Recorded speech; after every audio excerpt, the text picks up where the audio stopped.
Unwind with us. Welcome to the show. I'm Marcus. And I'm Nikki. Well, hello, Nikki. It's been another week. That it has. All right. But we're back. We're back. All right. Let's jump into it. All right. Sports. All right. Sports. Okay. I lost my mouse. There we go. I always have to lose my mouse. Dude. We gonna get it back. We gonna get it right. All right, sports. All right. So let's go over the NBA standings. Okay.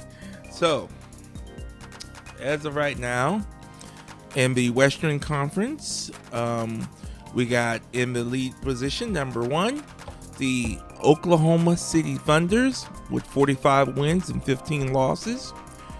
Second place is the San Antonio Spurs. Third place is the Houston Rockets. Fourth place is the Denver Nuggets. Fifth place is the Minnesota Timberwolves. Sixth place is the Los Angeles Lakers. Seventh place is the Phoenix Suns. Eighth place is the Golden State Warriors. Ninth place is the Portland Trailblazers. 10th place is the It's the Los Angeles Clippers. Okay, that rounds out the top 10 that are in playoff contention in the Western Conference. Okay, and the Eastern Conference, the number 1 spot is the Detroit Pistons with 43 wins and 14 losses. Second place is the Boston Celtics. Third place is the New York Knickerbockers. Knicks. Fourth place is the Cleveland Cavaliers. Fifth place is the Toronto Raptors. Drake. Sixth place is the Philadelphia 76ers. Seventh place is the Orlando Magic. Eighth place is the Miami Heat. Ninth place is the Hornets. Again, I don't know where. I think they're in North Carolina, South Carolina, somewhere around there. We got to get that right. And the 10th place is the Atlantic Hawks. Let me see here. Charlotte Hornets. You know, I knew that. I did. All right. Totally did. Yeah, well, I know somewhere around there. Charlotte. That's cool. That's North Carolina. Okay. The Olympics. Next we got up is the Olympics, which I don't know what happened there, but okay. Okay.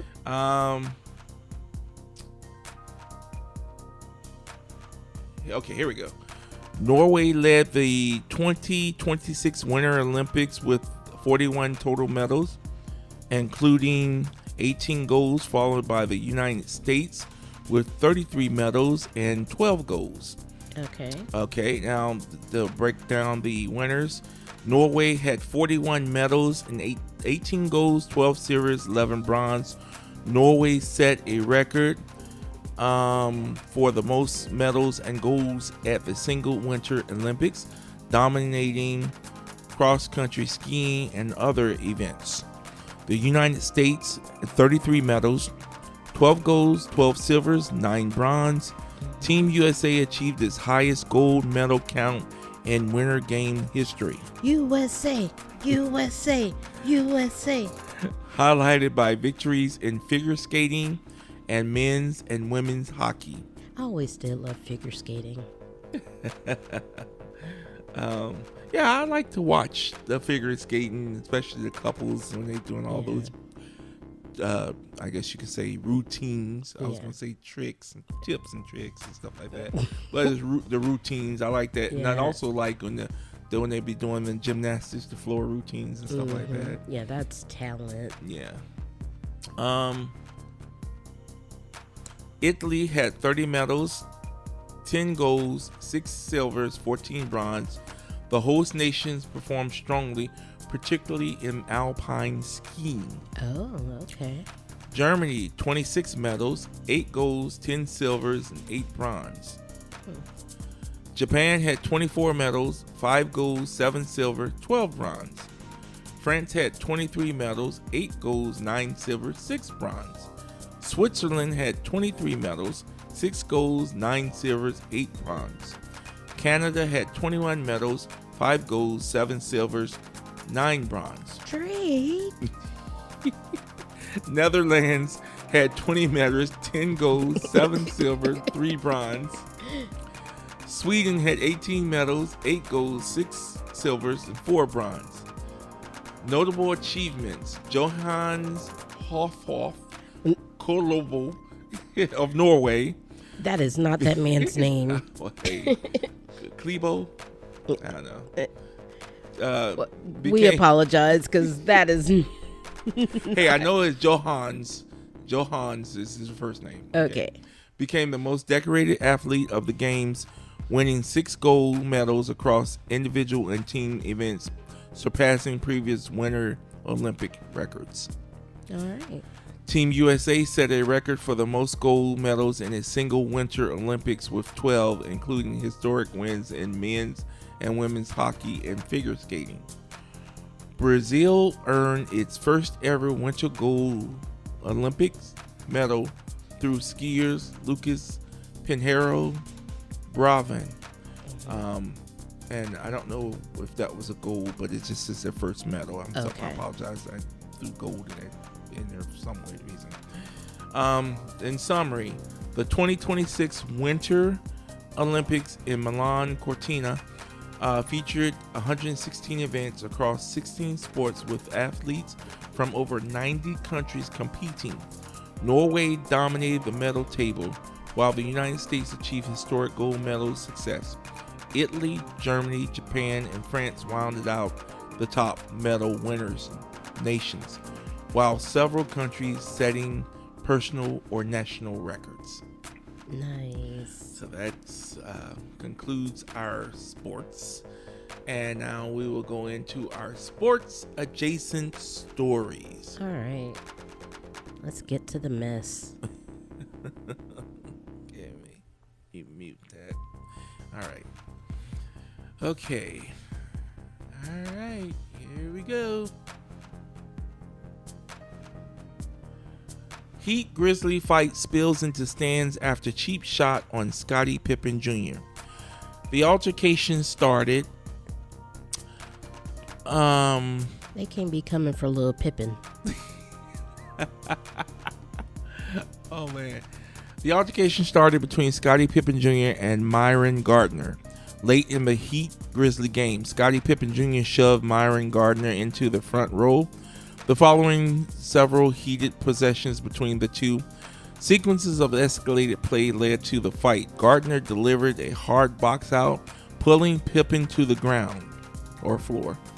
Moments later, after Pippen hit a three-pointer, Gardner ran into him from behind, knocked him down. Pippen then sought Gardner out on the next defensive possession, triggering the scuffle. The fight spilled into the stands as Pippen confronted Gardner. The clash moved into the front row seats. Both benches and coach staff rushed over, but no player appeared to leave the bench area, which avoids automatic lead discipline. Oh, they were tussling. Yeah, both players were ejected. Pippen and Gardner were tossed from the game. The Heat ultimately won 136-120. All right. But little Pippen was tussling. Mm-hmm. But wait, there's more. Okay.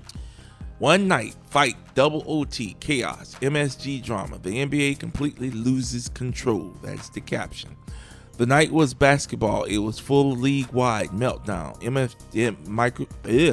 MSG is Madison Square Garden. Gave us an 18-point comeback that turned into an inbound panic while Suns Magic spiraled into a overtime after overtime, with the game refusing to die. Miami-Memphis ended with a rookie cheap shot and a pile-up that nearly emptied the floor, and somehow the middle of it all, DeAndre Jordan and the alien showed up like the timeline got hacked. What? Dang. That's crazy. That's one way to end it. Right. But yeah, there was a lot of fights in the NBA. Undefeated boxing legend Floyd Mayweather coming out of retirement after 9 years. He is returning to the ring for a match under a promotional deal with CSI Sports, Fight Sports. I still have what it takes to set more records in the sports of boxing, Mayweather said in a statement. From my upcoming Mike Tyson event to my next professional fight afterward, no one will generate a bigger gate like a larger global broadcast audience and generate more money with each event than my events. The undefeated Mayweather, who turned 49 Tuesday, has fought in a real match since 2017 against Conor McGregor. Mayweather declared himself retired after that match with a 50-0 record and 27 KOs. I did not realize he was undefeated. Maybe I did, but oh wow. Yeah, so This should be a good one. So he beat Conor McGregor and rode off into the sunset. I think I remember that. But I'm just going to say he needs to have some earmuffs. Okay. Oh, you know what? Anyway, moving on. LeBron James has been accused of dressing unprofessionally. Stephen A. Smith is criticizing LeBron James' fashion choice, saying that the NBA biggest star should set a higher standard for how players dress when arriving at games. Now, first of all, I know you're not done, but Stephen A., we're going to get off LeBron because his daughter been styling him sometimes, and we just going to let her have that. I don't know if that was the case in this case, but I'm so sick of Stephen A. No, this is not the case in this case. Okay. I'm just saying. If you had allowed me to continue. Well, you can continue, but baby girl been styling him. Okay. Well, I think that was off the court. Yeah. But still. So, the comments came after the Lakers honored Pat Riley, who was famous for his sharp, tailored sideline suits. So basically, back in the I want to say 80s, when he was winning championships with the Lakers, he was known for the sharp dress coach on the sideline. Okay. They literally would be panning in on Pat Riley as he walking up down. I mean, from head to toe. Okay. Hair slicked back, whole nine, looking like an Italian mobster. Okay. And they were. And so what happens is league wide, all these coaches start wearing suits just to, when they were on the court. Okay, so he was a trendsetter. Right, he set the trend. And then they got to the point where they made the players start wearing suits to the games. When they're traveling, right. like from the hotel to the stadium right. or arena. And so what happens now that they've laxed that now, and of course the coaches can wear like almost like track suits and stuff now. Right. But at this point, they were honoring Pat Riley, so they felt that LeBron James and some of the other players should have dressed out. Should have dressed up just to honor him. Okay, now I get it. Okay. Smith argued that players make too much money to dress casually, joking that some look like they shop at Target. He believes the league should have a stronger dress code, at least for coaches, and that LeBron should lead by example. The article frames this as part of the broader shift. NBA culture has moved away from formal attire, with coaches in performance gear and players dressed freely. All I'm going to say is I'm so over Stephen A., but I get that for that particular occasion, they should have dressed out and honored Pat Riley. That I agree. All right. Team USA women's hockey wins gold in thrilling Olympic comeback. The Team USA women's hockey team clinched the gold medal in a dramatic overtime victory against Canada at the Winter Olympics, marking their third gold medal in history. The game was intense and physical, with the American pushed to the brink by their arch rivals, Team Canada. Despite being exhausted and bruised The U.S. team showcased true fight and pulled off one of the greatest comebacks in Olympic history, down 1-0 with just over 2 minutes to play. Hillary Knight redirected a shot from Leela Edwards to tie the game. Oh, wow. Yeah, they did their thing. Mm-hmm. Shout out to the ladies hockey team for the U.S. And also the men's team won as well. They did. And then, matter of fact, we'll go into that in the next segment here. Flavor Flav invites the U.S. Women Olympic Hockey Team to celebrate in Las Vegas after declining the president's invite. Hip-hop artist Flavor Flav wants to throw a party in Las Vegas for the United States Women Hockey Team after winning Olympic gold over Canada in the 2026 Milan Cortina Games. Mm-hmm. And it appears he's doing it so far after seeing the president's invitation to the team for his State of the Union's address on Tuesday night, which the team declined as they cited previously scheduled academic and professional commitments. Flavor Flav, whose real name is William Jonathan Drayton Jr., never knew that, shared the formal invitation that was sent to the U.S. hockey team. I am reaching out on behalf of Flavor Flav. First, massive congratulations on the goal. The email that he shared on X reads, "We saw the story about the men's invite to the White House and the not quite invite for the women's team.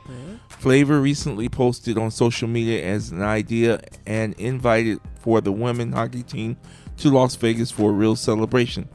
He always stands behind everything he says and does.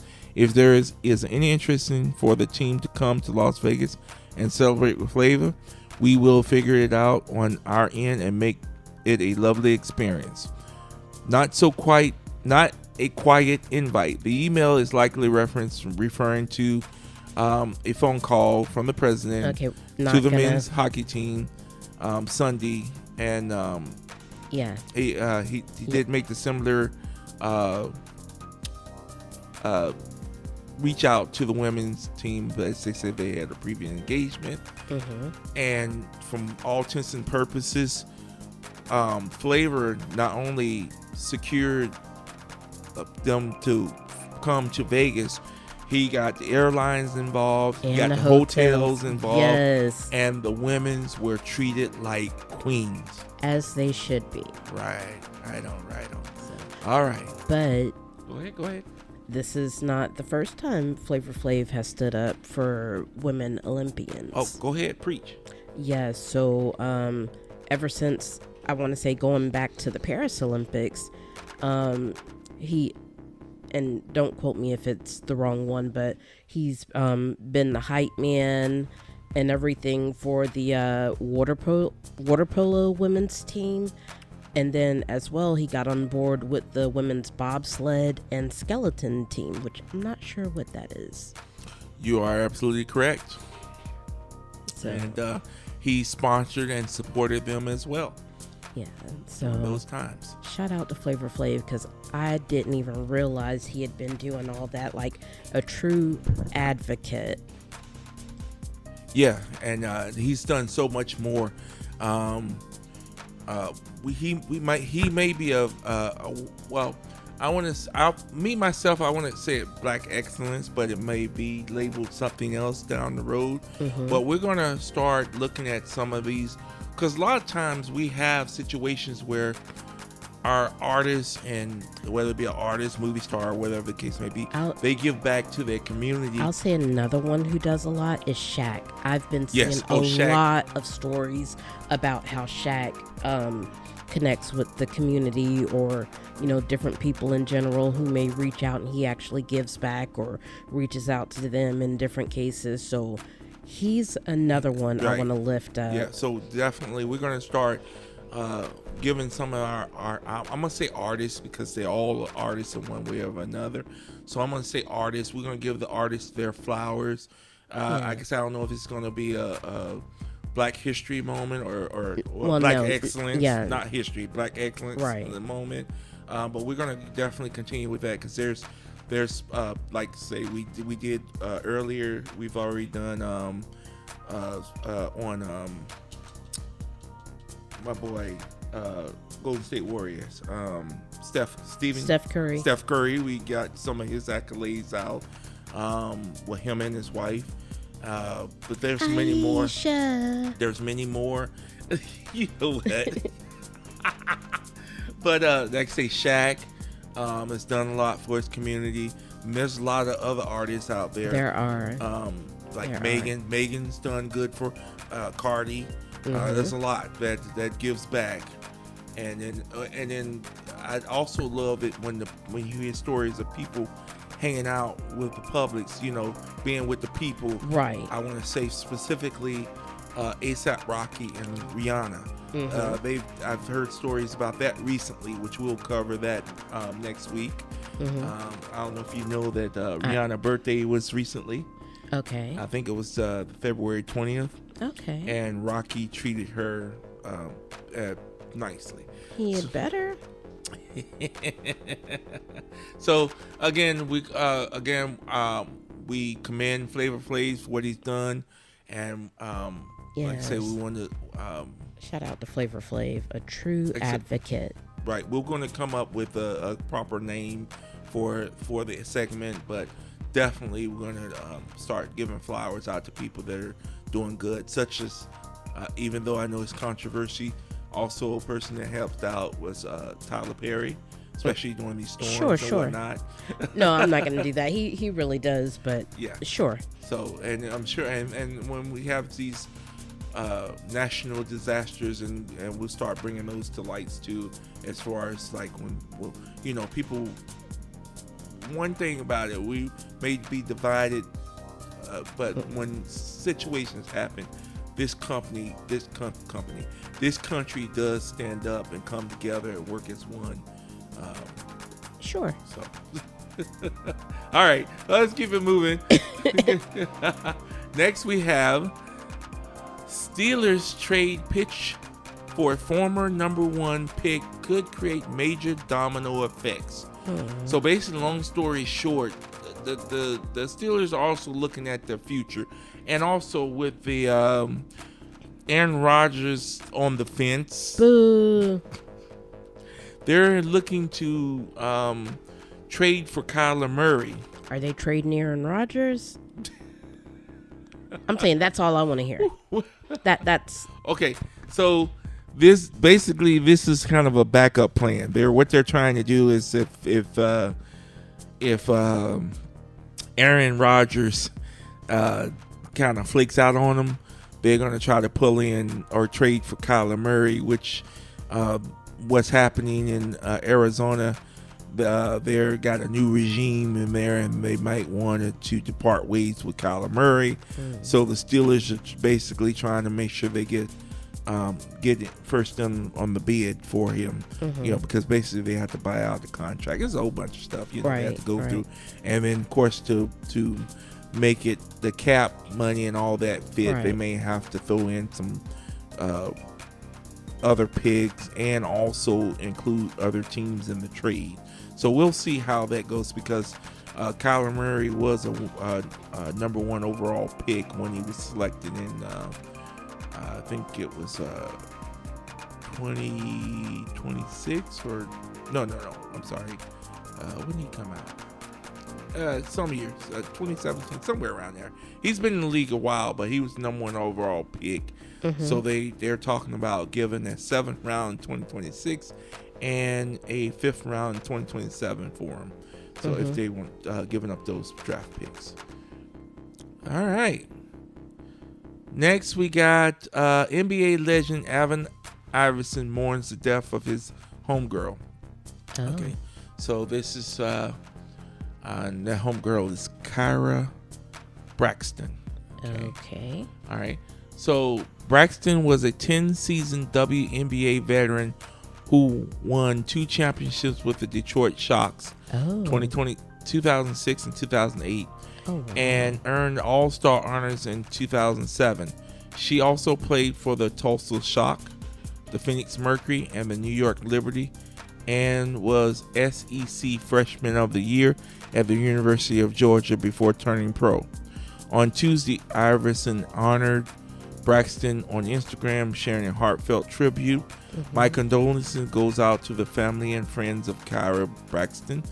You all are in my prayers. May you find strength in one another, as well as peace and comfort and love she gave and memories y'all made.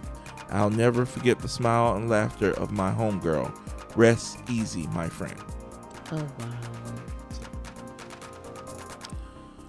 Condolences to her family and friends, and yeah, keep them lifted up. Yes. All right.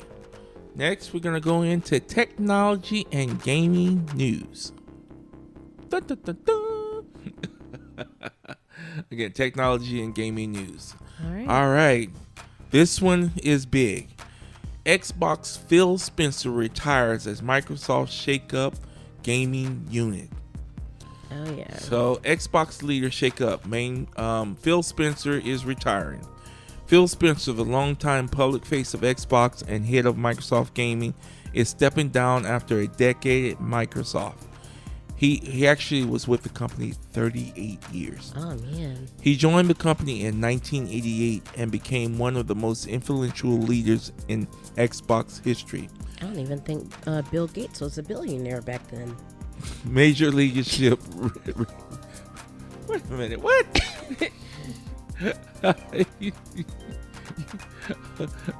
Anyway, major leadership restructuring at Microsoft Gaming.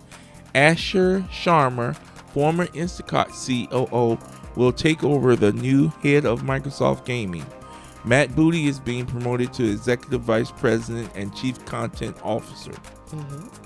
Sarah Bonds is leaving Microsoft entirely to begin a new chapter. The timing reflects Microsoft's shifting priorities. Microsoft is emphasizing cloud computing and AI, which are driving revenue but requires massive infrastructure investment. The gaming division is being reorganized to align with the broader company priorities. Spencer farewell message. He reflects on his 36-year career, the team he works with, and the players they serve. His tone is nostalgic and appreciative, marking the end of the Xbox era. Oh, wow. All right. Farewell, Phil. And here comes Asher. Now, on the social media, so since it's the Asher Booty show now. You know what? Nope. That's what they're saying. Okay. Now these are words that came from Asher. The caption is, I don't care if the Xbox CEO is a gamer. I care if she puts gamers first. This is okay. I had to scrap the entire first draft of Windows. Now this is the person that wrote the article. I had to scrap the entire first draft of Windows Wrap this week because Phil Spencer retired. That alone would have been enough news for a month. On top of Spencer retiring, Microsoft appointed Ash Shermer as CEO of Microsoft Gaming, putting her in charge of Xbox, Bethesda, Activision, Blizzard, and King. People dug through her Xbox history, analyzing her post on X, and tried to determine whether her replies were written by her or by chat or Copilot. I'm sure someone out there is already investigating whether she's ever lined up at midnight lunch or has a preferred flavor of Mountain Dew. But here's the thing. I don't care if the Xbox CEO is a gamer. I care if she puts gamers first. Considering the next Xbox is essentially a PC, the person placing in charge of Microsoft Gaming is very much connected to Windows. Shermer's resume surprises people. It includes major roles at Meta, Instacart, and Home Depot. Many assume Sarah Bond was the next in line, but whether Shermer has 10,000 hours in Halo isn't what matters. What she does needs to have in perspective. What matters is she does the following: Put gamers in the roles that actually require gamers. Listen to the community instead of treating feedback as noise. Understand that Xbox is more than a balance sheet. Gaming is art, after all, and art requires artists. But the CEO doesn't need to be one of them. Okay. And I kind of agree with that statement. Yeah, that's real. Everybody, from what I've pretty much shied away from, because it's all over social media or YouTube, X, and everything. If you're an Xbox, if you bleed green, everybody's potting about it, the work. So I've listened to about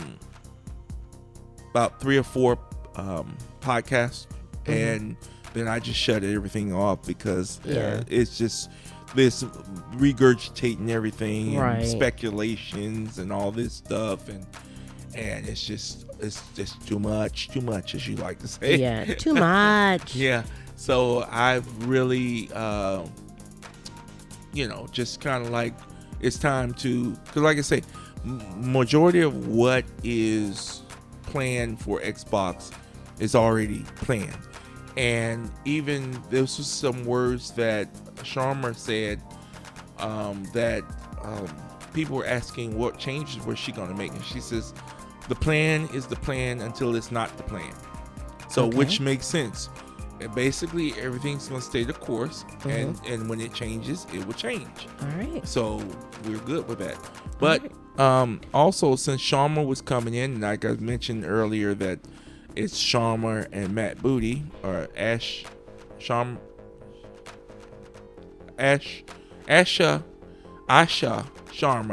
and Matt Booty. Well, Asha Sharma, which she is bringing in her own team, is also one of the people is Craig Sincata. He's joining the Xbox leadership, and he will be Sharma's chief of staff. Okay. And I have pictures up on the pod. As you can see, Sharma is sitting next to Phil Spencer in the top picture, and then in the bottom picture is Craig Sincata, and he's the gentleman that's dressed in all blue with the yellow Nikes on. Alrighty then. So I just wanted to bring that in and show that, he'll be the third person in their little. I'm sure she's going to put in more people, and he's going to be chief of staff, works directly along with the CEO, and is not typically a public-facing position, but is one of the closest roles to executive leadership. Okay. He says, Chief of Staff also tracks priorities and progress across divisions, ensuring initiatives stay on course and leadership remains coordinated. All in all, making it a rather important role within Xbox. Right. Yes, because we got to make sure everybody stays on point and make sure those. Because Matt Booty's taking care of the game, so he'll basically be taking care of the administrator. And yeah, so if somebody gets fired, he'll be doing it. All right. Just to point that out there. All right. Next, we have Sarah Bond, first black woman president of Xbox, steps down from role at gaming company. Bond was the first appointed in the role in October 2023. So basically, I have listed on here her. So she's only had a couple of years then. Yeah, so that's why they felt that she was not. She's worked with Phil, they said, for almost 8 years. Okay. Or maybe I think it'd be more like. Yeah, but she's been kind of like, he's been mentoring her, I guess, since 2023, and. Well, actually, that's when they appointed her the president. All right. So they felt that even that she's got 8 years at Microsoft, and she also worked with T-Mobile and some other, and she's on some boards like Home Depot and other places. We discussed it early in the year. But they felt that she was not had the resume or credentials to lead Xbox into the future. and I can basically, one of the things that Xbox has to work on is marketing. That's basically, they need to market the games, the Xbox, the systems, the Game Pass. They need to market all of that in order to be profitable. I'll just give a little story. I was in GameStop the other day, and a kid was in there, and he was tell his mama. He said, "Mama, I want to get a PS4."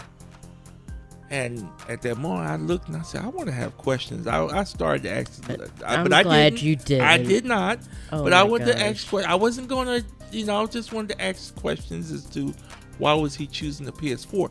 And I would also let him know that PlayStation is going to stop supporting the PS4. So I was kind of perplexed why he was trying to get a PS4. But the kid was conscious of his mama's money. And he basically told his mama to, of course, mama was like, yo, because, the tax money that hit. But mama was like, yo, you got to make sure you watching the dollars and everything. And so you can hear their conversation back and forth. And now this kid had to be probably 10, 12 years old, somewhere right up in there. Right. And so he was watching the money too. And my thing is probably he wanted a PS4, because if you have a PS4 games, you can still play those games without, having a subscription. Right. And that was one of the things he was, because his mom suggested something. Oh, the PS Portal, because it was only like $200 and something. But he said, "No, Mom, I don't want that because that requires a subscription." So I was like, "Oh, look at him! He did his homework." So, but that's pretty cool. But I did have questions as to why was he going that route. But it's all good. It's all subjective. Like I say, by 2030, they're probably going to leave all this other stuff behind. You probably still have cloud gaming on the older systems, but for the most part, you're either going to get your PC or you're going to get the Xbox Hybrid or whatever the next PlayStation 6 becomes. Or everything's going to come full circle and we're going to go back to cartridges that we got to blow in.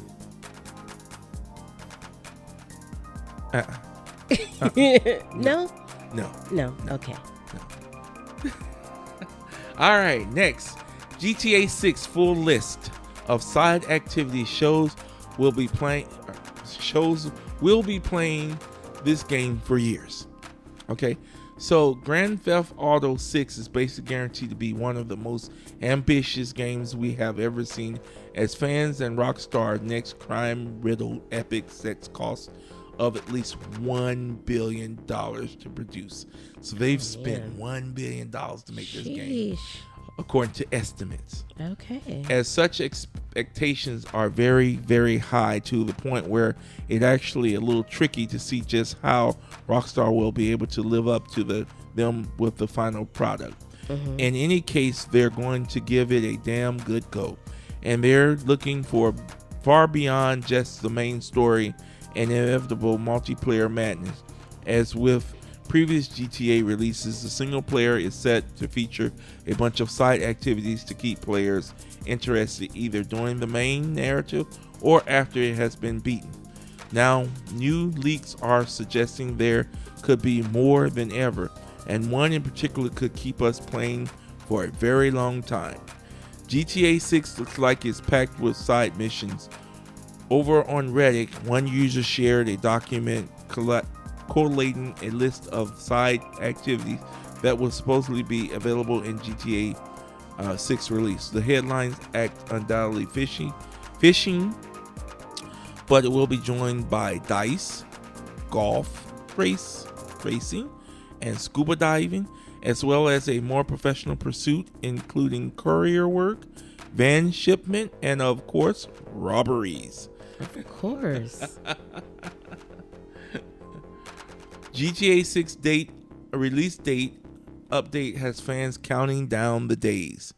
GTA is officially 9 months away as of February 19th. The game is in its 9th month from its scheduled launch. Okay. This is the first time in a while that the countdown feels real again for fans.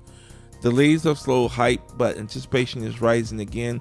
Previous delays cooled off excitement. Now that the confirmed date is approaching, the community is letting itself get excited again. Rockstar still faces pressure. Rockstar could technically delay the game again, but Take-Two Interactive, the parent company, may push it to keep the current release window. Early impressions remain strong.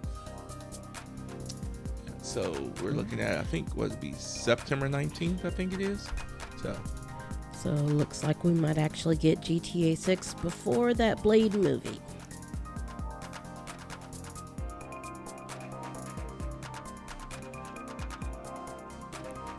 Just saying.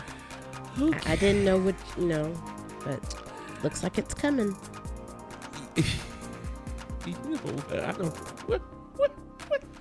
I don't know. I don't know where you got that from, but okay. Moving on. Tesla rolls out its first cybercab as Musk confirms pricing. Tesla says the first cybercab has left the Texas line. Musk still targets a sub $30,000 version by 2027. Milestones revive MKB HD viral head shaving bet. What? So Marcus Browning, I guess he made a bet over social media that if the Tesla cybercab, I guess he's gonna let Elon Musk shave his head. Sure. On live. So we're gonna see. Have fun with that. Yeah. I don't want no parts of a Tesla or cybercab. All right, next. The Xbox users ran Mario Kart at 4K 60 and dared Nintendo to stop them. All right. Oh, wow. So basically, I don't know if you're aware, Nikki, that anybody that had a, what do they call, emulator, and they were running these emulators, they were actually putting them on their Switches, though. Oh. So they were running these emulators on their Switches, and Nintendo told the companies that were making those emulators to cease and desist, or they were going to take legal action. So a lot of them did stop because they didn't want the Nintendo smoke. Right. So now, okay, if you have an Xbox and you pay the $20 fee where you can put your Xbox in development mode.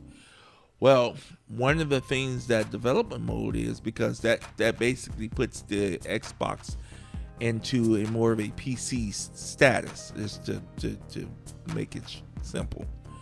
And so all these video games are made on PCs.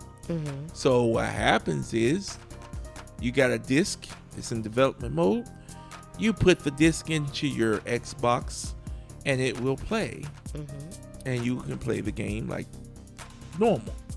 Okay, so the dev mode, they can install the emulators for Nintendo GameCube, Nintendo Wii, Nintendo 3DS, PlayStation 1, PlayStation 2, PlayStation 3 Portable, and Xbox 360.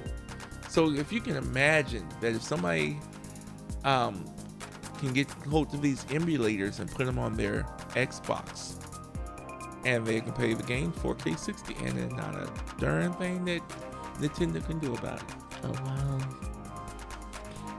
We'll see. No, seriously, there's nothing they can do, because it's not even their hardware. It's just someone. I mean, people do it all the time. There's a lot of people out there with their home PCs, and they're playing these games on their PC. Now, how they got them, and that's another story. They unlocked them. They unlocked it. Okay, video games are losing in the war for attention, analysts say. Many of the indulgent biggest markets are spending less time on gaming. Okay, so I'm going to paraphrase this. So what's happening is, we have these video games, and you can spend, like, for instance, while I'm playing one particular game, I've spent hours in it, literally days and hours, beating this, building this, or, same way with someone that's on Fortnite or Minecraft. They get in there and they, spend time on that one game.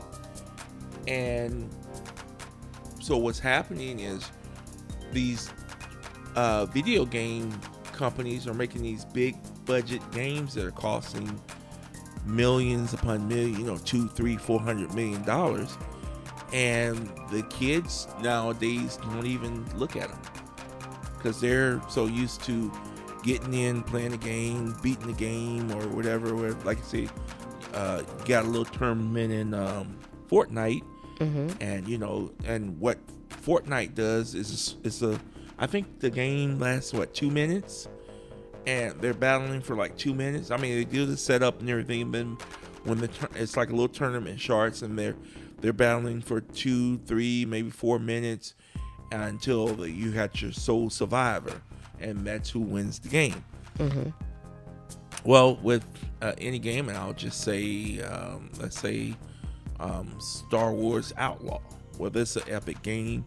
You can spend 15-20 hours in there, you know, or days playing the game, and you know, they're figuring that these kids today don't have that type of what's the word, attention to stay and play that game. Right. They want something they can get in, play, and get out, and be on to the next round or next achievement or next challenge. They don't want to take time to go through you know, 20, 30, 40, 50 hour game. Yeah, so they're saying that the video games, they're losing out to that. Says analyst Matthew Ball says that 8 biggest pre-pandemic gaming markets, the US, Japan, South Korea, UK, Germany, France, Canada, and Italy, are all showing persistent decline in time spent gaming. The countries previously made up over 60% of global consumer spending on games, and now that's dwindling, shrinking, as the word is being said. So hopefully they and well, we'll talk about that another time. So I guess Phil Spencer did have a way. He tried to tell that to Microsoft, hey, y'all gotta do something to keep these kids' attention. And one person said that he was suggesting that they would do like a lot of mini games. And I'll give an example. Let's say Power World. So what he was suggested, okay, you do a Power World game, a game that somebody can beat. You know, maybe spend a week or month in the game, and then once they beat that game, you release an update or maybe some DLC or another chapter of the game, and keep it going. That way you keep your developers busy making content for that game, and just kind of like what Fortnite does, where they're changing it, you know, where it might be the Super Friends 1 week or month, and then next you're playing with the Simpsons, you know, or doing DC content or Marvel content, and just keeping it fresh, you know. Right.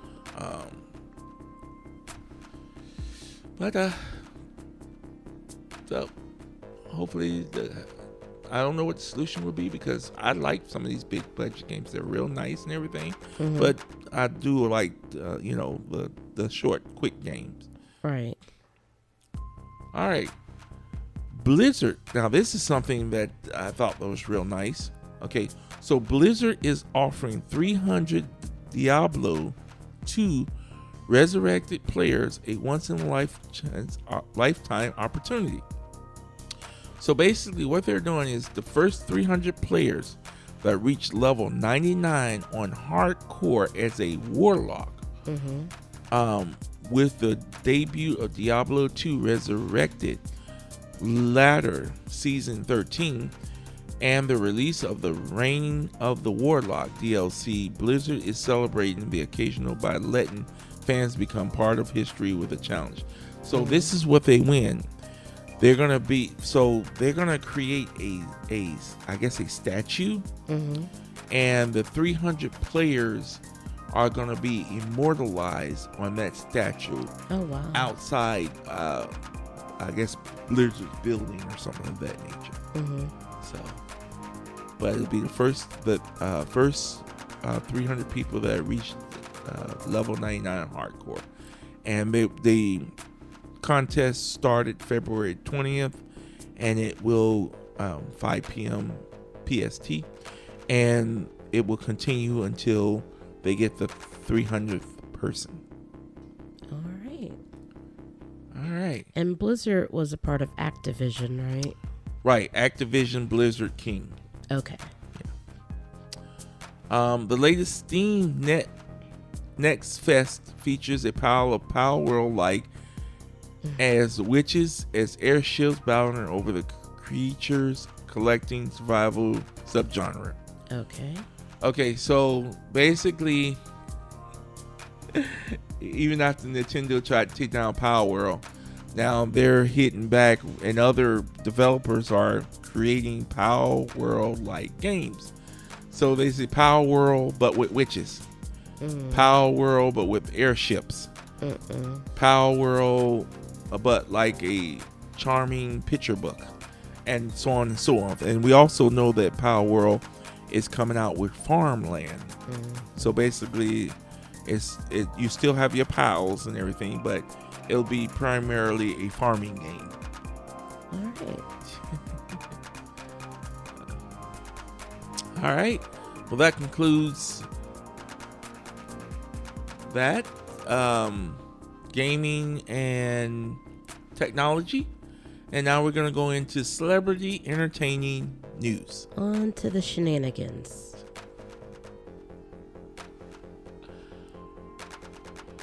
Okay. Robert Carradine, actor who played the father in Lizzie McGuire, dies at age 71.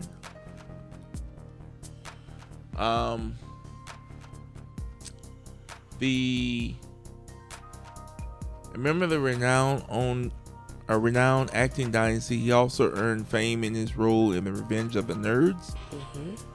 Carradine is a member of the Hollywood families, starring in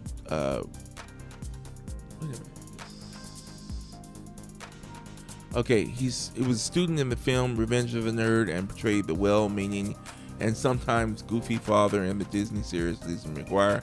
Died on Monday in Los Angeles. He was 71.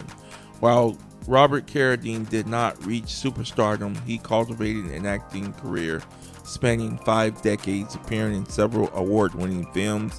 He starred in the 1980 films The Big Red One and The Lone Rider, both of which were featured as the Cannes Film Festival. In the latter films, he appeared with his family member David and Keith Carradine, portraying siblings. Robert Carradine appeared in Coming Home in 1978 and the Vietnam War era drama that won 3 Academy Awards, including Best Actress with Jane Fonda and Best Actor Jon Voight. Okay. And you know who that is, right?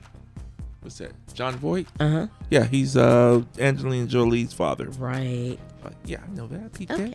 I learned all that when I was watching what was it? Laura Croft. True. Well, he played her father in the movie. Okay. But yeah, this is another sad one. I will say Gen X knows him from Revenge of the Nerds, something I probably had no business watching as a kid. But yeah, millennials definitely know him from Lizzie McGuire. But either way, condolences to his family and friends. Yes. Well, it's with another heavy heart.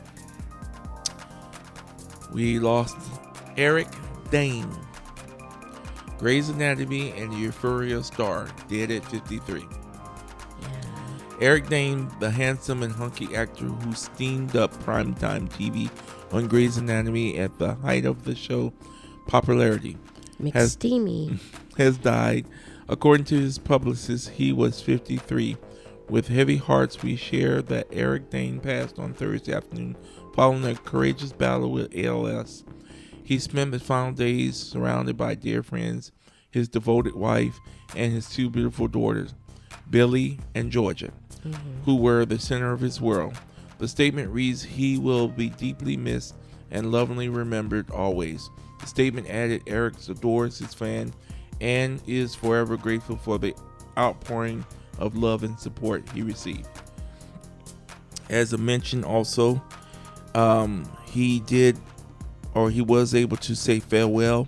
He had filmed a Netflix documentary called Final Farewell. And I encourage you to listen. He basically gave a loving and farewell message to his daughters and of course his wife and families and friends. He definitely will be missed. He will. And condolences to his family and friends as well. Yes. All right, now let's get into the shenanigans. Klay Thompson buys Megan Thee Stallion a Bentley. Okay.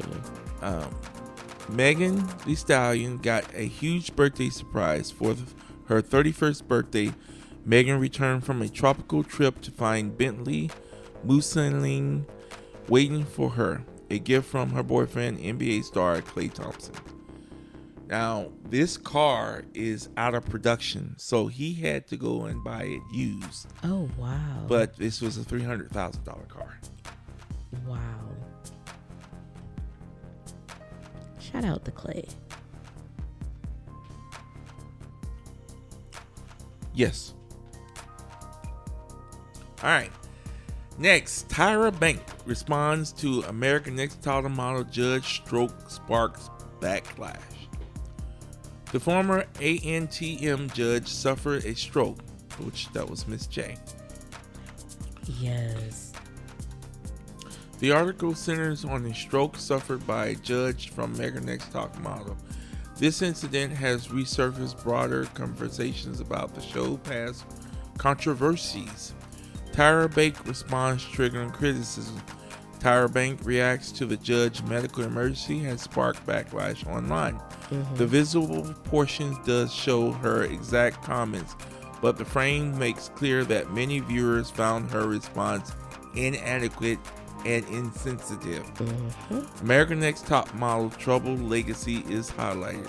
The article reminds readers that American Next Top Model has not aged well, with controversial photo shoots, including race swapping, harsh treatment of contestants, old clips frequently resurfacing and going viral for the wrong reasons.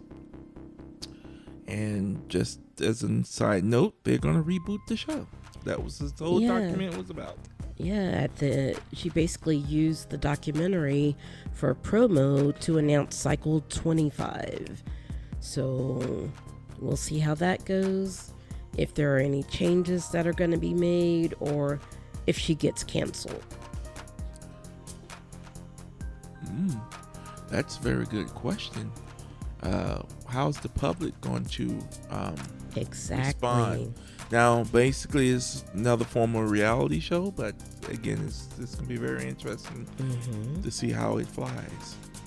Because if she just tries to do more of the same, I don't think people are going to be very receptive to that. No, and I think they have laws and stuff in place now to take care of the contestants. We'll see. Yeah, we'll see. Gabrielle, the one from Precious. Gabrielle Sidibe. Okay, like what you said. Husband Brandon Franco diagnosed with thyroid cancer. Brandon Franco has stage 1 papillary thyroid cancer. He's 41, shared on Instagram that he was diagnosed. He discovered it early because he pushed for an ultrasound his doctor initially didn't think was necessary. Early detection came from his persistence. He refused to wait and see. He pushed for an appointment, chased cancellations, and made a lot of noise. His proactive approach led to catching the cancer early. He has already undergone surgery. Franco said the surgery went well. Pathology revealed a more aggressive tall cell variant, meaning he'll need ongoing monitoring. He's credited Gabourey. Is that name? Gabourey. For carrying the family. Gabourey is 42 and supported him through the appointment, surgery, and recovery. The couple married in 2021 and welcomed twins in 2024. So Frankel emphasized the importance of early detection. It is definitely key. And also I'd like to highlight, you have to advocate for yourself. There are times where some doctors will try to push things off, or they may misdiagnose you, but you know your body, so please be an advocate for yourself if something doesn't feel right. All right, well said. All right, next we have Tourette syndrome activists shout the N-word at Michael B. Jordan and Delray Lindo presenting the award at the BAFTA. This sprite controversial. He does have Tourette, but I find it funny that he was able to say, usually Tourette's is uncontrollable. So how is it that he's able to project out the N-word? Usually they're, go ahead, I'm sorry. Well, go on and then I'll give you the update. Yeah, so I'm like, nah, bruh, no. I'm like, no. It was deliberate. Well, You just trying to use that Tourette as the cover for you to get away with something you ain't. Well, this show is not for kids. I'm gonna say, okay, I'm gonna calm it down. I'm gonna bring it down. Because there is an update. Okay, go ahead. Let's just say he was set up. The whole thing. Now, that's not to say that he doesn't have Tourette's. He very much does have Tourette's, and the BAFTA awards and the committee was aware of this. He was there because I don't have the name of his movie, but basically there's a movie, or a documentary, trying to shed awareness on his condition, because even though Tourette's has been known for years, but a lot of people still don't have awareness of the different types and the different tics. There's echolalia and coprolalia, meaning like there's both verbal tics like what he had, but there's also like tics where, like of movement, where you may involuntarily grab someone or things like that. So there's a lot to it. And the reason I say it's a setup, because it has come out that that wasn't the only tick that he said. He basically was ticking all throughout the show. Turns out they had a mic near him. It picked these things up.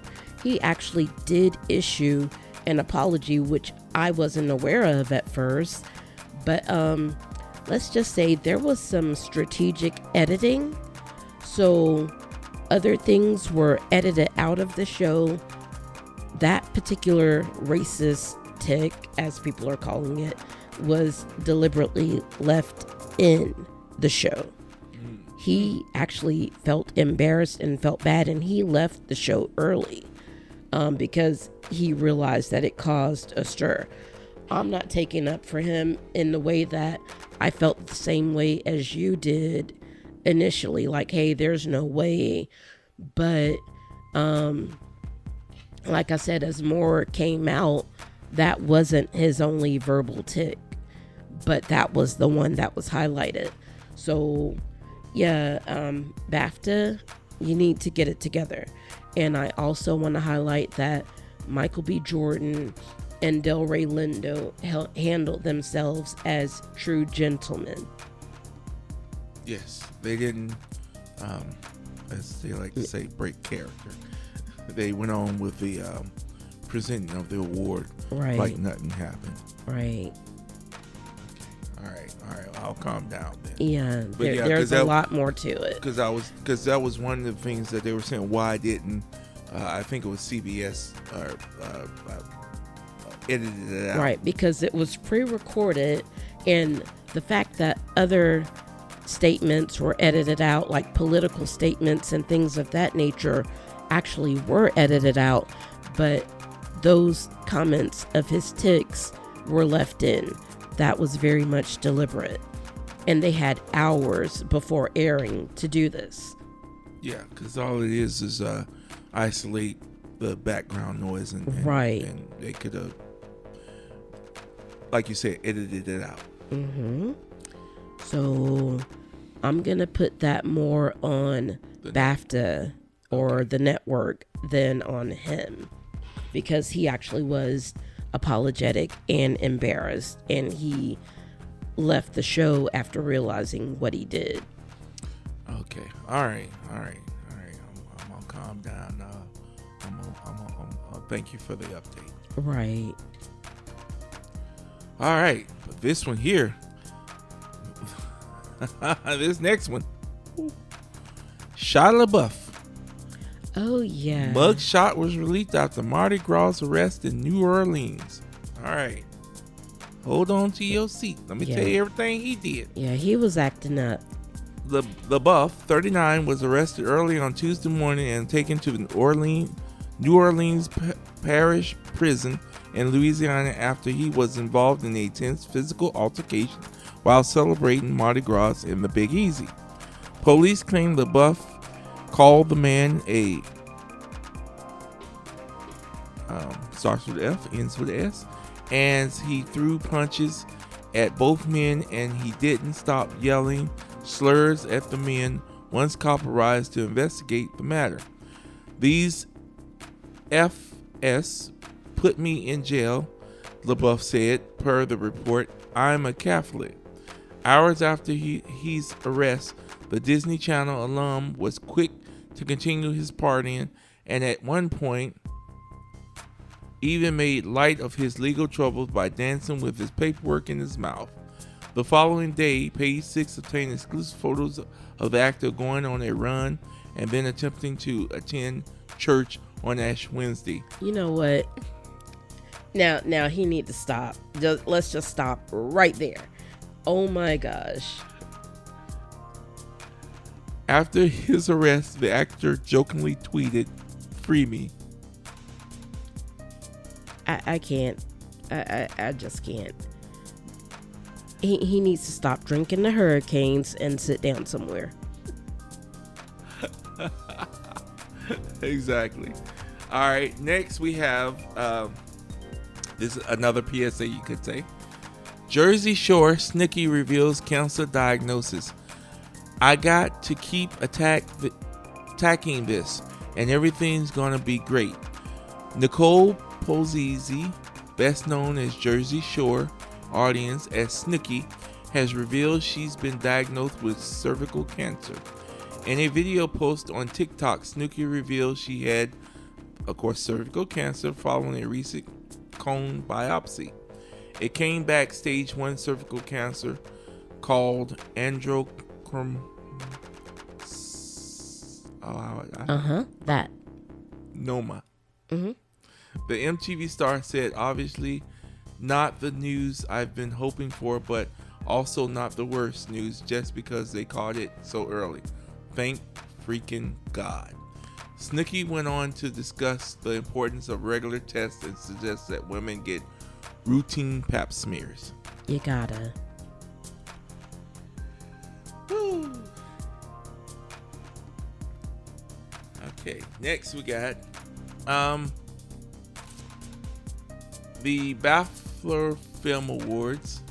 I have the winners, but we're not going to go through all of them. Okay. We're just going to keep it short, but I want to point out that Ryan Coogler Center took home 3 awards. The film hauled in incredible original screenplay for Ryan Coogler. He is the first black filmmaker to win the category. One of the biggest cheers in the room tonight was the Manchester native Wumi Musuku, who won Best Supporting Actress for those. She played Annie in Sinners. And Ludwig Göransson took awards for Best Original Score. All right. The let's see who. Best cinematography was, and Sean Penn pulled off his surprise coup, and best supporting actor, taking the award and making his first win at the BAFTA. The veteran actor was not in attendance and has been an outsider in the category. Let's see. Paul Thomas Anderson, one batter after another, dominated this evening film award, sweeping with 6 awards, including best film. All right, so that's your rundown of the BAFTA awards. But I tell you what, between one battle and another and Sinners, they're mopping up the floor in all the award categories. Yes, they are. The biggest thing is everyone wants to see how many Oscars the Sinners win, since they're nominated for 16, which is the most in history. That's right. All right. Okay. Here's some more shenanigans. Ray J begs for the return of a stolen heart monitor after bleeding eye concert incident.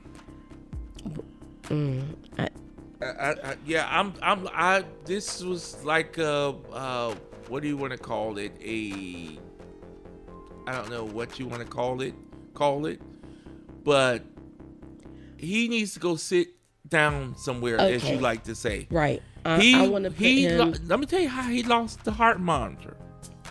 Body surfing in his concert, like your mosh pit. Mm-hmm. He body surfing and somebody snatched it off his chest. In the condition that he's in. He must have forgot what happened to Lil Uzi Vert when he had that diamond in his head. And then what happens is the monitor has data on it for them to figure out a treatment for him. So without that data, he basically back to square one. So because my thought was, why don't you just get another heart monitor put in? But it's got data on there, as what his current conditions and whatnot, and how they're gonna treat him. Right. But either way, you don't go body surfing. He's at a concert, no shirt on, and bleeding from his eyes, and now the body, because you can see the heart monitor when he's got his t-shirt off. Right. So after the bleeding, blood coming from the eyes. Right. Looking like a vampire. Right. After all that, then he goes body surfing, and they steal the heart monitor. You just can't write this. So, as Kid Fury and Crystal from The Read would say, we're putting Ray J on the sick and shut-in list along with Nicki Minaj. We're gonna not talk about these two unless absolutely something, of substance comes out about them. You know what? I'm in 100% agreement. This will be, unless something significantly changes, this will be the last time we report on Ray J. And Nikki. Nikki who? Oh, okay. Gotcha. On to the next. Yes. Okay. I put this in sports, but I just want to. I also had put this in entertainment news. It's again talking about hip hop artist Flavor Flav wanted to throw the party for the women's hockey team. Yeah. So we've already covered that. So I'll just move on to the next story. Mm-hmm. All right. Here are all the winners of the 2026 NAACP Image Awards. Now, of course, again, if you want to get a complete list, you can, Google it. But I want to point out that this took place. It was a 2-night event, and on they started it on Tuesday, February 24th. Okay. And then they will have the live award broadcast on Saturday, February 28th at 8 p.m. on BET and CBS. Mm-hmm. Okay, so the biggest winners were Cardi B and Kendrick Lamar. Nice. Okay, that was on like I say, it's kind of confusing how they got it worded here. But anyway, those were the biggest. Cardi B won for Outstanding Female Artist, Outstanding Album for I Am the Drama, and Outstanding Hip Hop Rap Song for Airtime. Okay. Cardi is the first hip hop artist to win Female Artist since Lauryn Hill in 1999. Oh, wow. This is the third time the award for Outstanding Album has gone to a hip hop album, and this album preceded by Hill's The Miseducation of Lauryn Hill. And Kendrick Lamar, Damn, 2018. Lamar won Outstanding Male Artist and Outstanding Music Video Visual Album for Luther and his mega hit collab with SZA. Lamar is the third hip-hop artist to win Outstanding Male Artist following LL Cool J in 2003 and Drake in 2021.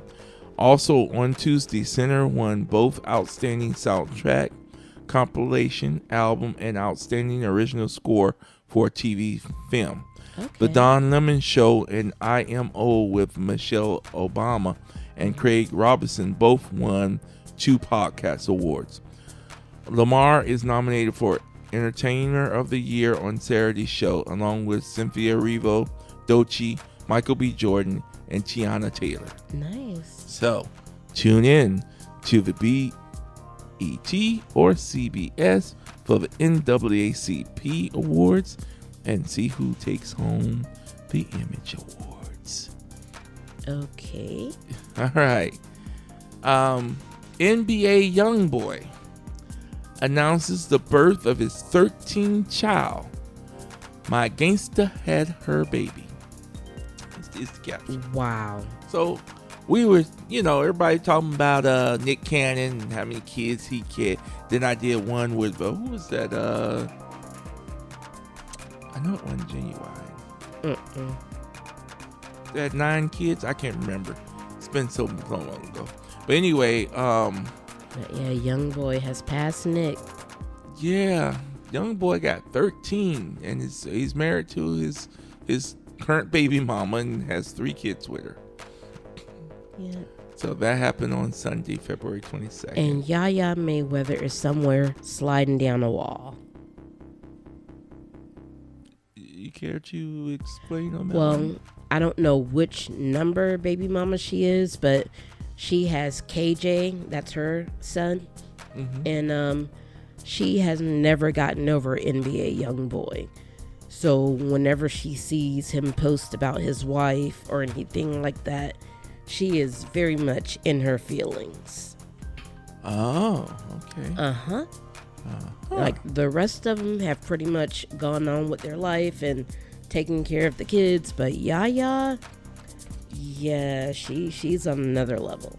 Oh, she's like, yeah, he says, my gangsta had her baby, he says in the clip, while filming Hayes for the Neck Down eating some Starbucks food.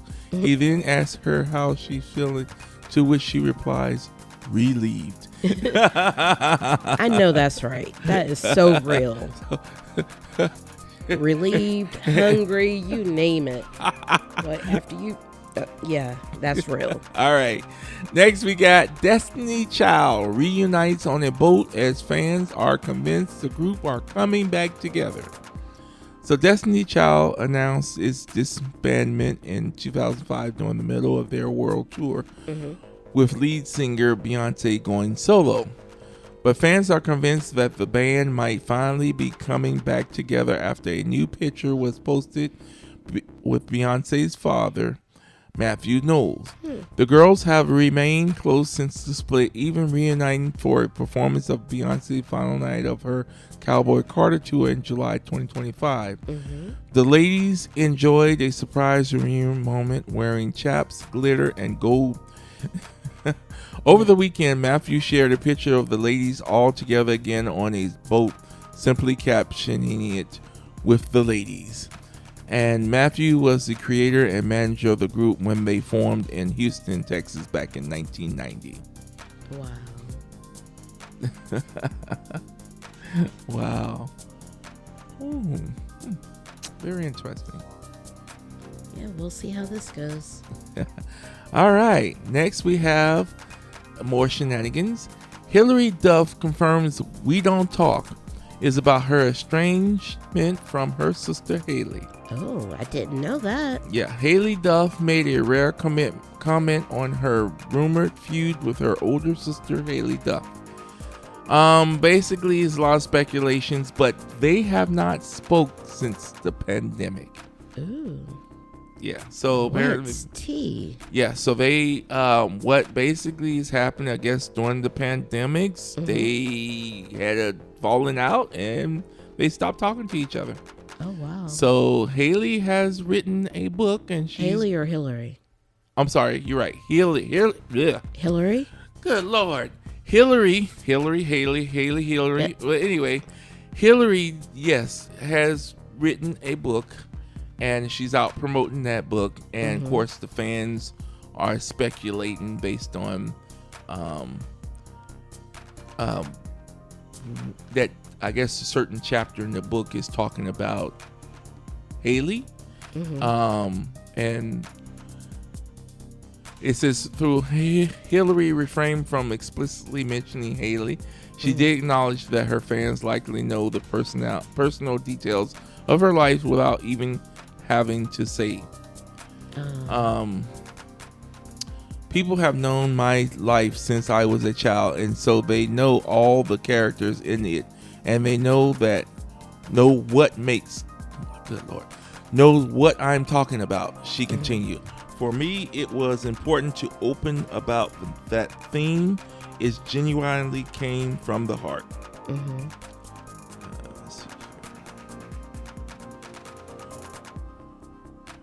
Oh, I'm sorry. I misspoke. Okay. It's not a book. It's her 6th studio album. And We Don't Talk is a title of her 6th track. Or, I don't know. It's kind of crazy.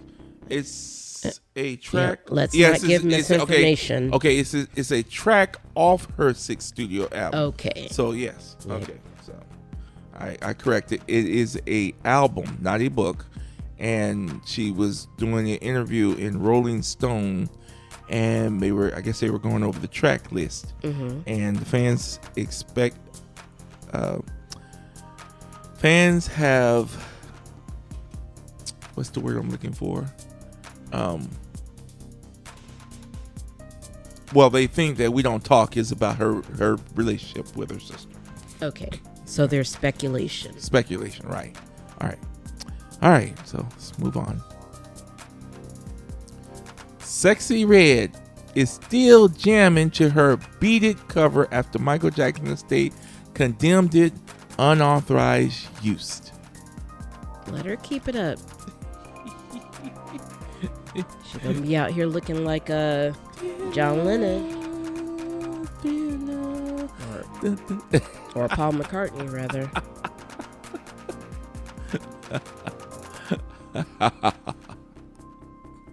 She gonna be beating it. Anyway. All right, I think that's all I'm gonna say on that one. We're gonna move on. No. Oh, you want me to go ahead and? Well, I'll go. Oh, go ahead. Quick summary. She used Beat It, the cover, as a cover for her version, Eat It, which, as some may know, Weird Al Yankovic did Eat It years ago. But whenever he parodied Michael Jackson, he got permission, and his parodies were not dirty. So Sexy Red's version of Eat It is exactly what it sounds like. It's not good. And not only are the lyrics bad, but just it's just bad. Yeah. If you see the footage of her doing the video, yes. It's just really bad. So the Jackson estate wants her to, put out a cease and desist. And if she doesn't, then let her F around and find out.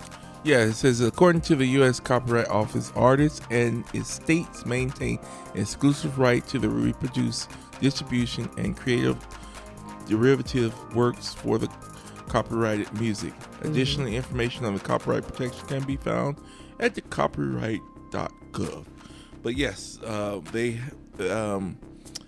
unauthorized use of copyrighted material can lead to removal requests or legal actions. Yep. So they can, the state can basically cancel Sexy Red if they wanted to.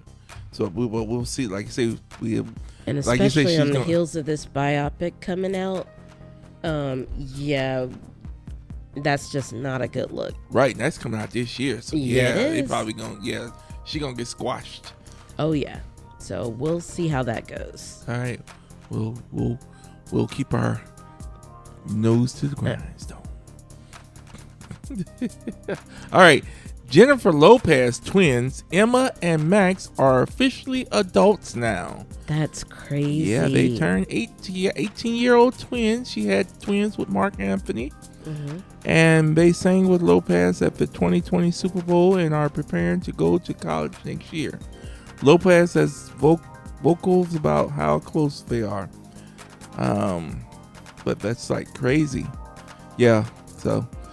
And they almost use the proper pronouns. They look real good with the pictures that I saw with mom. Nice. All right. Next we got. Now we're going to go into entertaining news stories and news stories. Okay. Amazon ends Walmart decade-long reign as world top retailer. So basically, Walmart reported that they had a revenue of $713.2 billion. You know what? Last fiscal year. Yes, go ahead. Speak your mind. In 2025 America, I don't want to hear about a corporation having over 700 billion. But go on. Amazon surpassed 2026. Okay. Well, this was last year's revenue, so Amazon surpassed it with 716.9 billion, ending Walmart's 10-year run as the global revenue leader. However, Walmart still is the leader because they have nearly 11,000 brick and mortar stores, so they are the bigger. Because Amazon's brick and mortars are struggling. They're struggling to keep the doors open with Whole Foods, and they're quite Amazon old food. Doesn't need brick and mortar when you can ask your AI to shop for something and then boom, it's in your cart and at your door the next day. Who needs brick and mortar? I'm just saying. We do. All right. Okay, so this one is real messy. So Paramount Skydance reportedly increased bid for Warner Brothers Discovery.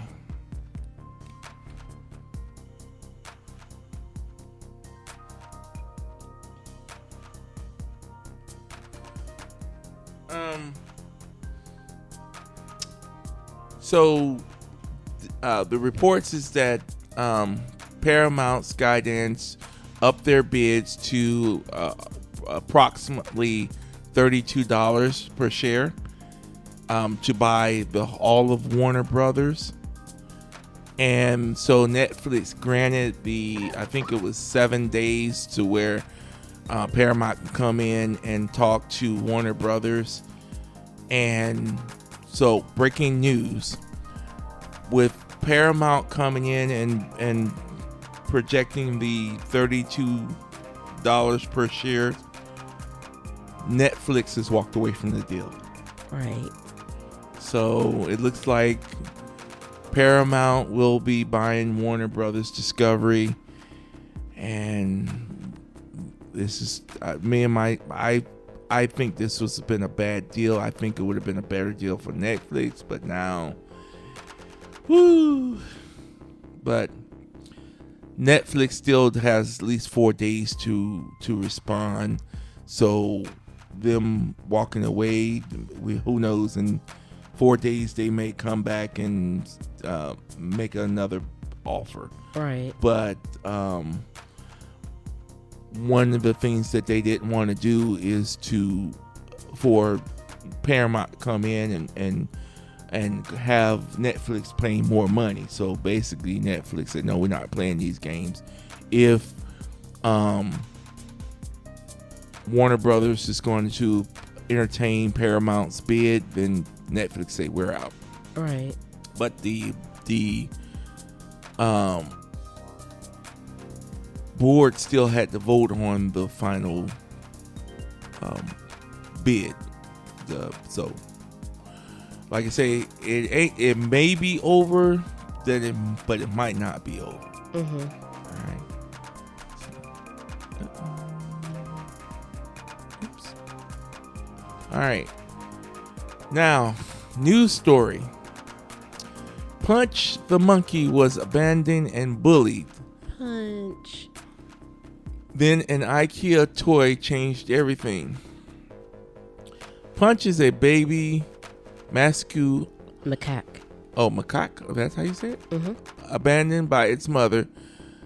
Shot to stardom after being pictured getting bullied by other monkeys and seeking comfort from the orange orangutan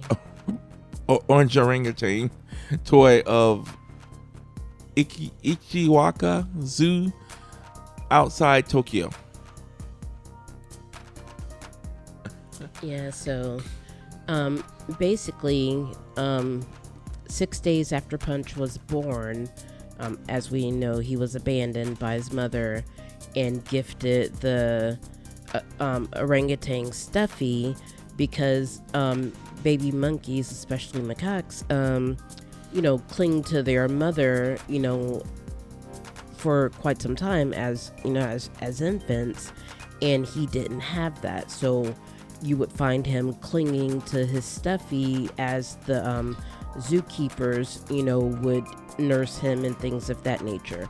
And then as he got a little older, they decided to introduce him to the other monkeys, and that's when the bullying started. It was like he was the outsider.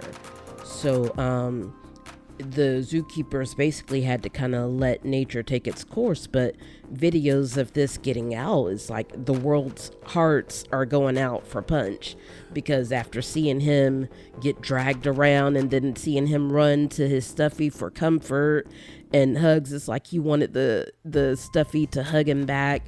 Like, yeah, that pulls at the heartstrings. Everybody's rooting for Punch. Yeah, that trips me out too. And my thing is, I mean, where's the mother now? I mean, they're in Gen. He's in Gen Pop now, so I wonder if he probably don't know who his mother is. Well, no. Basically, okay. Current update. Because I've seen quite a few updates over the week or whatever. So like I said, it was kind of rough for him in the beginning, and like I said, he would always go back to his Stuffy and kind of find a spot away from everyone else and, get comfort from there. But he eventually was able to start interacting with the others, and he's now beginning to be accepted. Meaning like they'll start to groom him and vice versa, which is a great sign of, acceptance and things of that nature. And then as of recently, there's a shot of him being hugged by one of the other mother macaques. So she basically may be kind of like a surrogate mother to him now. You would see her hugging him and grooming him. So yeah, but he's still getting bullied a little bit, but now he's taking his first steps and he's walking on 2 legs now, and he's starting to kind of stand up for himself now. So, some of the others were coming at him and bullying him, and he stood up to them. So, yeah, go Punch. I mean, with a name like that, he's going to be tough. All right. Well, much continued success and survival. Oh yeah, I'm gonna be following Punch like This has been making my week. All right. Okay, well, we got another news story. 25-year-old man was pouring alcohol into a hawk's mouth, sentenced to jail time for animal cruelty. As he should be. And yes, they have pictures of him with a small hawk, and he has one of them little green, I wouldn't say balls, but some kind that of you get buzz alcohol. ball. Yeah, I seen the little balls. They sell them in the convenience store. Yeah, they're called buzz balls. Buzz balls. Okay, yeah. Okay, when you're drinking, you get a quick buzz. There you go. And so he was seen. He held the hawk, and he poured the alcohol in the hawk's mouth, and so they got him. And he actually, you can hear him say he's drinking with the homie. Like, no, no. Now, Was a video? yeah, there's a video. Wow, I have the pictures. Of course, it'll be up on the YouTube site. But yeah, that was pretty bad. And again, he's 25. We all did dumb things in our 20s, so I get that. But yeah, this was bad. Yes, he was sentenced to 45 days in prison, and he has a 12-month probation in Los Angeles County Superior Court. Yeah. Wow. I tell you what, these cameras, the people they follow you, I don't know. Matter of fact, I don't know if he posted the video, but I think he actually might have. Yeah, they say he thought it was cool. Yeah, they say after the video surfaced on YouTube showing him pouring alcohol into the protected hawk's mouth. Yeah. Oh, yeah, because that's another thing. It's a protected species. Like, come on. You can't do beer bongs with a hawk. I was never good at the beer bong, but anyway. Wow. Wow. Shh, don't tell nobody. All right, well, now we're going to get into Black History Moments. Yes. Unwind with Marcus and Nikki. All right, you ready for this show? This one, I tell you what, again, my hat's off to Nikki for finding these stories. The caption is "Rejected from nursing school for being black. Became the first black female general." Hazel Winifred Johnson Brown. Sunrise was October 10th, 1927. Sunset August 5th, 2011. Okay. In 1947, Hazel Johnson was rejected from the Westchester School of Nursing in Pennsylvania for one reason: she was black. So she moved to New York City, enrolled at a Harlem Hospital School of Nursing, and proved everyone wrong. She was joined the Army Nursing Corps in 1955, just 7 years after Truman desegregated the military. While serving active duty, she earned three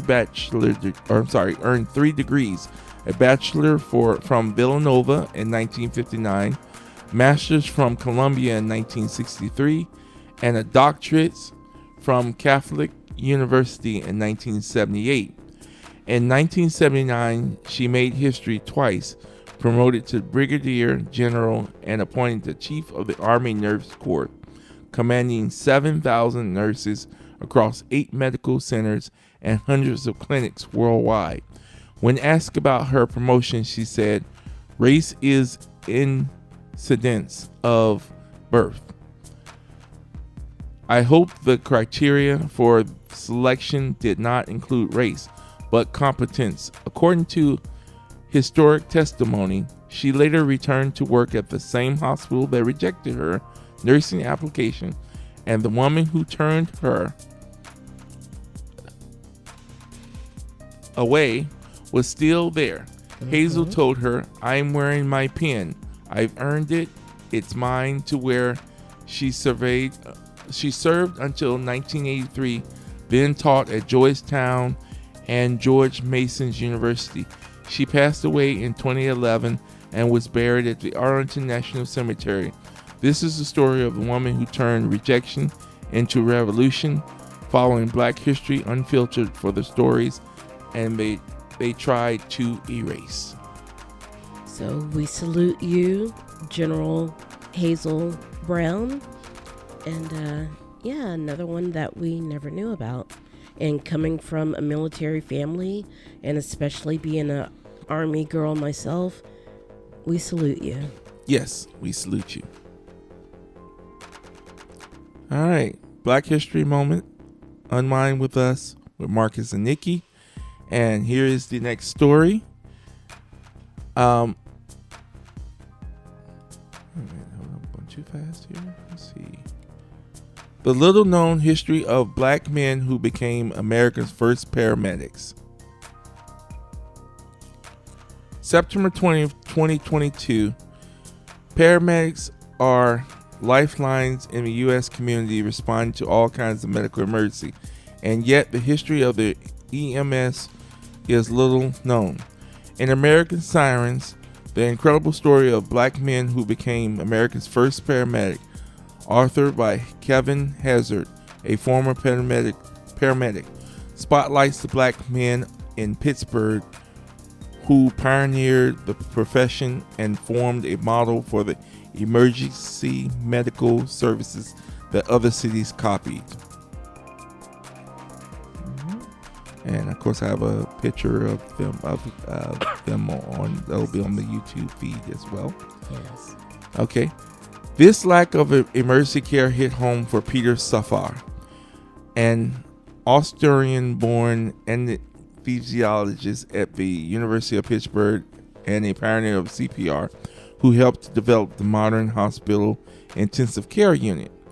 He lost his daughter in 1966 to an asthmatic attack because she didn't get the right help between her house and the hospital. So he coped with the loss by designing the modern ambulance, including the equipment inside, plus its paint scheme. Perhaps most crucially, he also designed the world's first comprehensive course to train paramedics. The first people to take the course in 1967 were a group of Black men who were in the Freedom House, an organization that originally provided jobs delivering vegetables to needy Black Americans. At first, the idea was to switch the delivery service from delivering food to driving people to medical appointments. But within 8 months, the drivers were trained to handle emergencies, including heart attacks, seizures, childbirths, and choking. Their first call took place during the uprising following the assassination of Martin Luther King in 1968. And data shows that the trained workers, one 1972 study of 14,000 patients transported to the area hospitals by Freedom House over 2 months, found the paramedics delivered the correct care to critical patients 89% of the time. By contrast, the study found that police and volunteer ambulance services delivered the right care only 38% of the time and 13% of the time, respectively. One Freedom House member, Nancy Caroline, wrote the textbook on EMS training that became the national standard. Despite the success of Freedom House, the city nixed the program in 1975. Pittsburgh Mayor Peter Flaherty thought he could create a better system and replace Freedom House with an all-white paramedic corps. Hazard tells Times that he believes racism was at play. As he put it, what other reason could he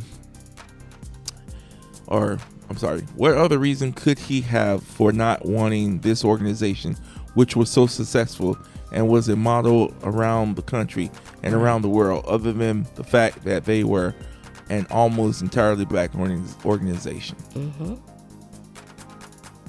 The real story doesn't make the city look good, Hazard says, so that why he thinks the story of the nation's first paramedic is not better known, but Hazards believe there are lessons in the story that are useful for all professions, not just paramedics. Many of the Freedom House participants went on to get their master's degrees, their PhDs, or medical degrees.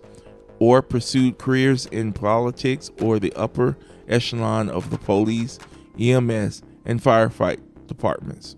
These were really successful people who came from nowhere, and where it all began was an opportunity in 1967.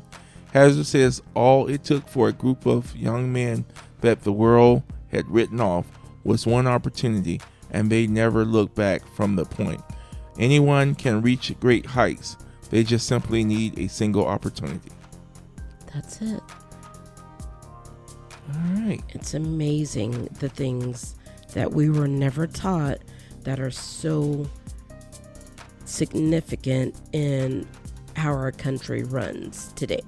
Like the things we were never taught.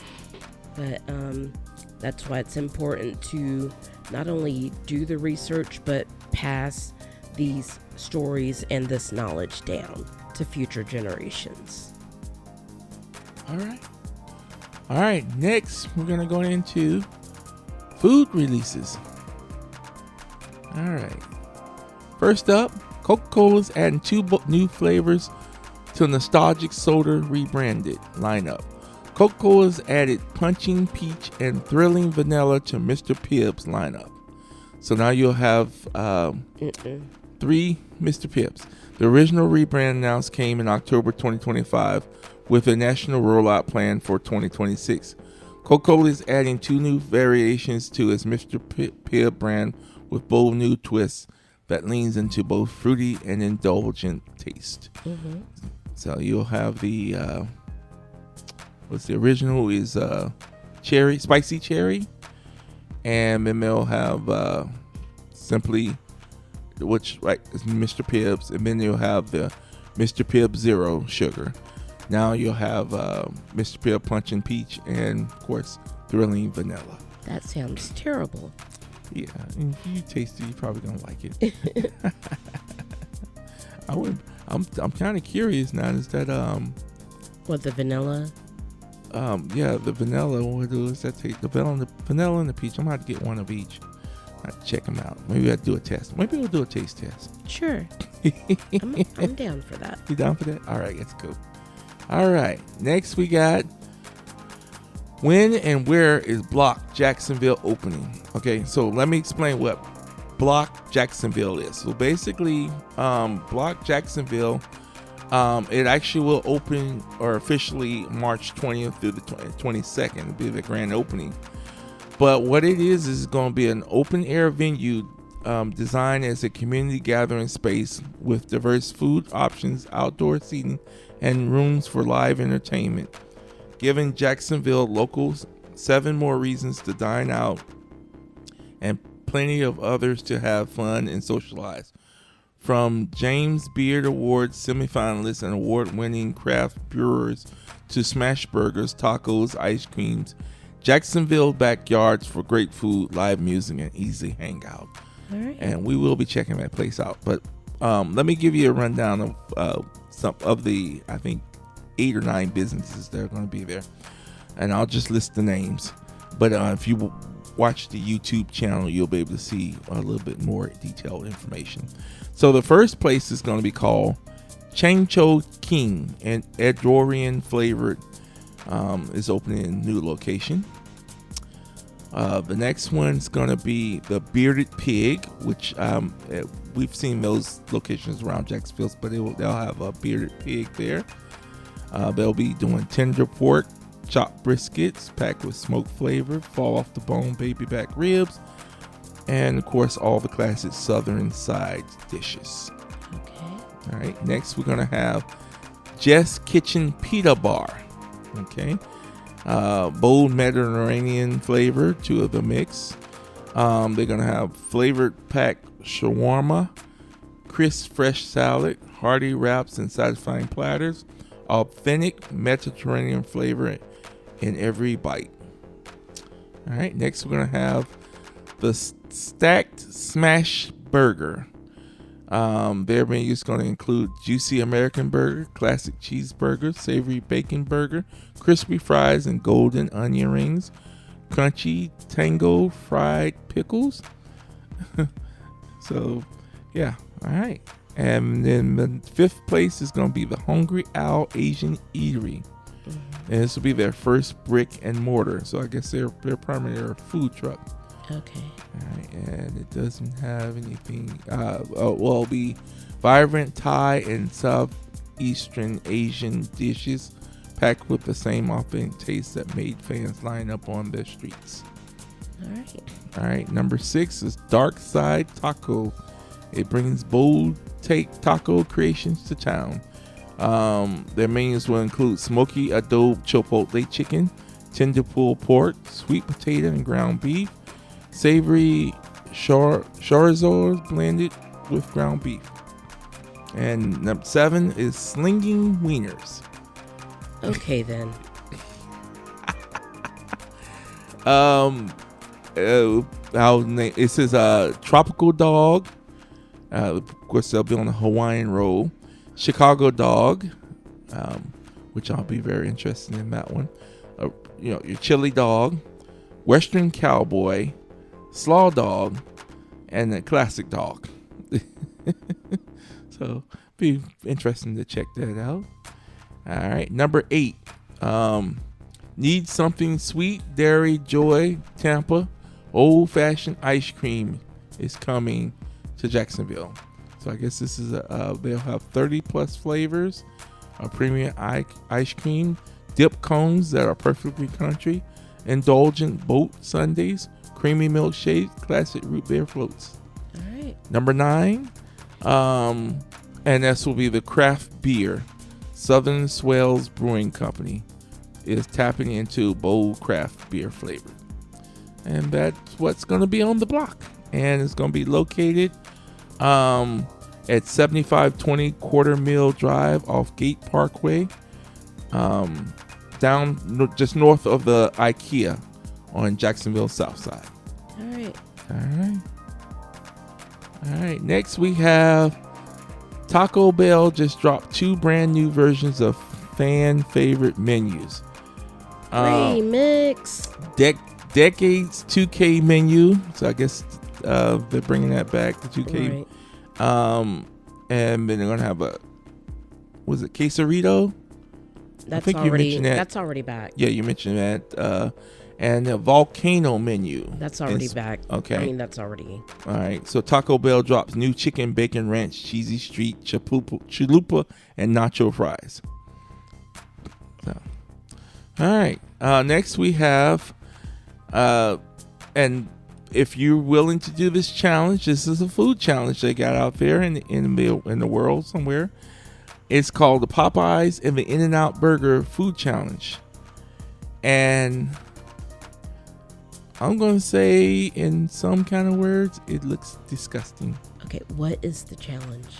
Okay, you get spicy chicken sandwich from Popeyes. Mm-hmm. And then you get you get onion rings. I guess In-N-Out Burgers has multiple burgers and chicken sandwiches, stuff like that. Matter of fact, I'll read this. It says, I've been craving burgers and chicken, so today I got some animal style In-N-Out double cheeseburger, fries, Popeyes chicken sandwich, extra crunchy fried chicken tenders, and Popeyes Cajun fries with cheesy, crispy onion rings, Wingstop ranch, and In-N-Out spread. I'm so happy. Let's eat some animal style In-N-Out and Popeyes. Yeah, that sounds horrible. This must be one I'm gonna say after you partake, I guess it's gonna feel real good. even if I was on cloud 12, I would not want this mess. And it looks messy. Matter of fact, the whatever sauce the In-N-Out sauce or spread or whatever it is, it looks like the McDonald's what they put on their was it the Big Mac sauce? All right, speaking of McDonald's, now this one here, I'm gonna have to break my rules on this one. So McDonald's will be rolling out a double patty triple cheese giant in March. So yeah, I might have to go back on my word and get this burger right here. The picture probably doesn't does good. It's on a sesame seed bun. They got whatever type of well, I'll read it here. According to a press release, McDonald's described the sandwich as its most McDonald's burger. That's a bold claim, but the bill is definitely stacked.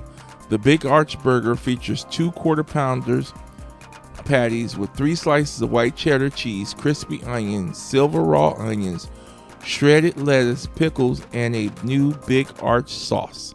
The sauce is described as having a perfect balance of mustard, pickle, and sweet tomato flavor. Everything comes layered inside a toasted bun coated with sesame and poppy seeds. Yeah, basically, this is the first time that it's come into the U.S. So it's been a thing in other countries, but yeah, now it's coming to the U.S. So look out for that.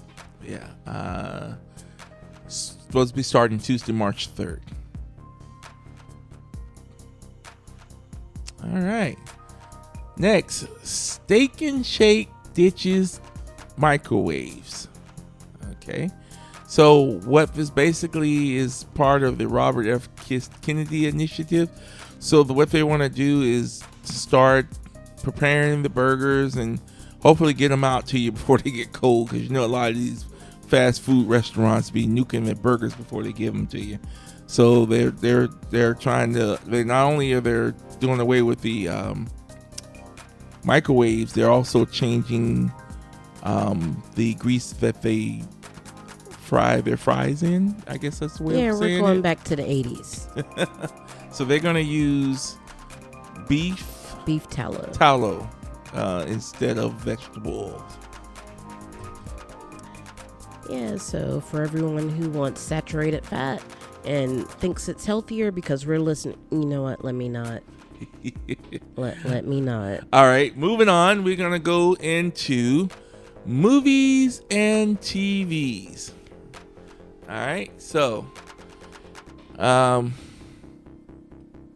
Netflix joins Warner Brothers, Disney, and Paramount in copyright crackdown against C-Dance AI. And basically, it's AI tool, ByteDance AI tool called C-Dance 2.0, and I've seen the results. I've seen they took the Batmobile. They said just at a prompt, told the AI to transform the Batmobile into a robot. And when you look at this here, you're like, whoa. It's like something like out of the Michael Bay movie. So is this a show or what is? No, it's AI. AI. So what it is it's a art of it's how they be creating pictures and movies and stuff with AI. So you can just, this is the reason why they're sending them cease and desist, because they're taking the let's say, for lack of better words, the footage, or let's say they'll take what's a good example?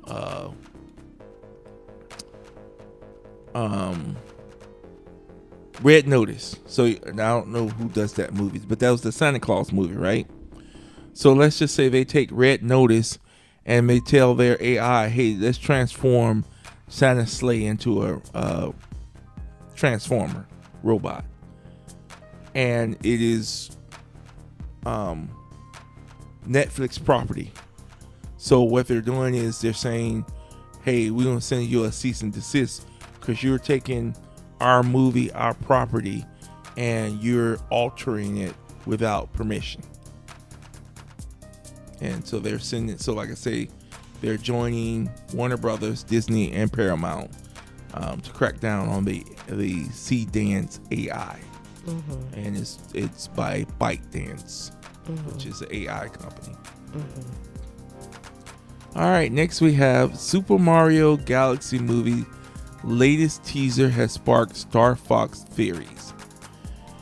And so basically in the trailer, as it's panning through, one of, you have little detectives that go through the little trailer shot by shot, frame by frame, to see if they, have any Easter eggs in there. And one of it was they looked to see that it could be potentially Star Fox's leg, where he has the holster for his gun, and that's all you can see in the trailer. So, and of course, it does show that he's with I think his name was Toad, Mario, Luigi, Peach, Yoshi, and then they say that you can see the leg, barely see the leg of what looks like to be Star Fox's leg. And if Star Fox is in the movie, oh, definitely that's gonna. He's supposed to be making a cameo in the Mario Galaxy movie. Mm-hmm. I'm all for that. Right. If they make a new Star Fox game, Nintendo can just take my money, because I'll be getting that Switch too. Okay. That was one of them. That was the NES, Super NES games that I played continuously when I played, because of course back then we shared had the console in the living room, and I would always be playing Star Fox, and then my brother would come along, he would be playing Mario. Of course, he would beat the game, and I'm like, and then we'd be playing Metroid too. So. Okay. All right. Next, we have Kristen Bell to join Sonic the Hedgehog 4 at Paramount. So she will be voicing, I guess, Sonic's girlfriend. I don't know what the character is. Okay. I wasn't that invested. I think Amy Rose. That's her character name. Okay. Yeah. So she'll be joining. The movie's supposed to be coming out March 19th, 2027. So right. They're going to start production on that. Next, we have Sony has ordered 24 episodes of Reading Rainbow reboot. His classic kids show finds new life. Nice. And of course, who's going to be, what's his name again? The title of the library or something? No, I messed that up. I think it's Michael the Librarian. Michael the Librarian? Okay, yeah. Yep, LeVar Burton has passed the torch. Yeah. I might want to look at that. He look like he's a fun dude. Yeah. All right. Next, Cross Season 2. We've watched a number of episodes. Mm-hmm. So it looks to be pretty good. I discussed with Nikki, I do have mixed emotions on it. Yeah. Because of how it's kind of, now in the books, Alex Cross is Cross, all the way through. Ain't no half stepping. And this show, it does show a more vulnerable Alex Cross. Well, that's depicted in the books as well, but yeah.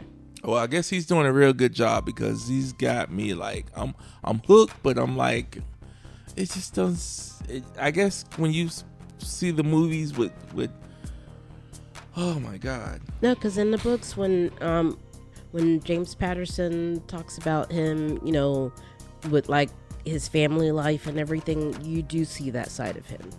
Okay, all right, I'll give you that. I mean, because we've listened to the books and we've watched the movies and everything, and it's definitely seems. Yeah, I'm definitely critical of shows and movies with Alex Cross, because after Morgan Freeman, the other ones just have not measured up. I'm sorry. Yeah. So yeah, there's that. I'm pretty critical of this. Yeah. All right. And next, with our concluded topic, is how we unwind. And for me, it's mostly been playing video games. Yeah. Now, I will say he's been having me do my homework and doing a Scream marathon, which has been pretty good for what I was awake for. I've been a little under the weather, so while I've been trying to tune in, I did sleep through a good bit of every movie. Yeah, but but we still haven't watched part 6 yet, so we have one more before going to. I think we got 5 and 6. Okay, you might be right. Yeah, so we will do that before actually going to see part 7 in theaters. But so there's that, and I am dog sitting a little diva this week, so there's been that. She's a sweetie, but she is a diva. She is spoiled rotten. Yeah, a little muffin. Let's see here. I got here. So these are the games that I've actually went and played some of the new games. Now, of course, I've been playing my Power World, and went back to Star Wars Outlaw, which is a very fun game. Okay. And then I actually played Space Marines. Never heard of it. Yeah. Yeah. Well, you have heard a lot of games, and then I played the first Descendant, and so I definitely have to continue. I played a little bit of like I say, the first, what's it called again? Space Marines. Played a little bit of that.